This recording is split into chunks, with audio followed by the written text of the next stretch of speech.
আমাদের মন্ত্রণালয়েও আমরা এসি ছাড়ি না। মাননীয় প্রধানমন্ত্রী জনাব তারেক রহমানের সরকার শূন্য থেকে শুরু করেছেন।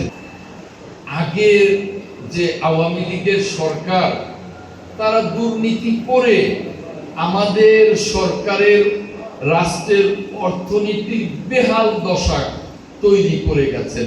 তারপরে 18 মাস ছিলেন অন্তর্বর্তীকালীন সরকার ডক্টর মোহাম্মদ ইউনূসের নেতৃত্বে।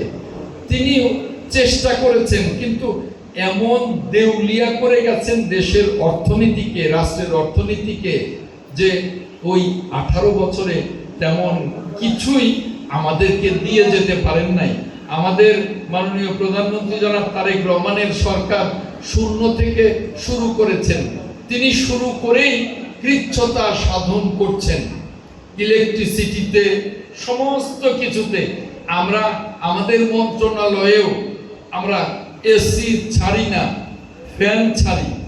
এরকম ভাবে প্রত্যেকটা কাজে আমাদের মাননীয় প্রধানমন্ত্রী জনাব তারেক রহমান আমাদেরকে নির্দেশ দিয়েছেন কৃচ্ছ্রতা সাধন করতে, এবং তিনি চেষ্টা করছেন দেশকে একটা পর্যায়ে তুলে আনার জন্য।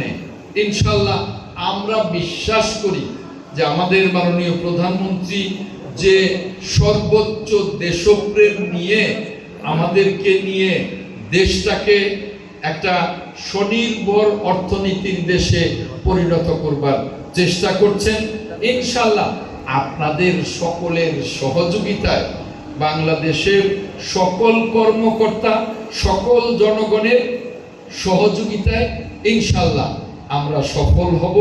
একটা ভালো, একটা স্বনির্ভর দেশ গড়বার জন্য ইনশাল্লাহ আমরা সফল হব। আমাদের মাননীয় প্রধানমন্ত্রী জনাব তারেক রহমানের সরকারের উদ্দেশ্য এবং লক্ষ্য হলো যে দুর্নীতি মুক্ত অবস্থায় এই বাংলাদেশকে আগামী 5 বছরে অন্তত পক্ষে আমাদের সীমিত আয় দ্বারা, সীমিত সম্পদ দ্বারা আমরা অন্তত মধ্যম আয়ের দেশে পরিণত করব এই বাংলাদেশকে ইনশাআল্লাহ। আমরা মাননীয় প্রধানমন্ত্রীর নেতৃত্বে কৃষক, এই যে ফ্যামিলি কার্ডের কথা শুনছেন, ওটাও পাইলট প্রজেক্টে পাইলটিং হয়ে গেছে। এখন আমরা আস্তে আস্তে সারা বাংলাদেশে প্রত্যেকটা পরিবারের মাকে আমরা ফ্যামিলি কার্ড দেব। এভাবে আমরা প্রত্যেকটা সেক্টরকে, বাংলাদেশের প্রত্যেকটা সেক্টরকে, শিল্পে, তারপরে কৃষিতে, তারপরে অন্যান্য সেক্টরে, প্রত্যেকটা সেক্টরকে আমরা স্বাবলম্বী করতে চাই। তাহলেই তো পুরো বাংলাদেশটা স্বাবলম্বী হয়ে উঠবে, তাই না?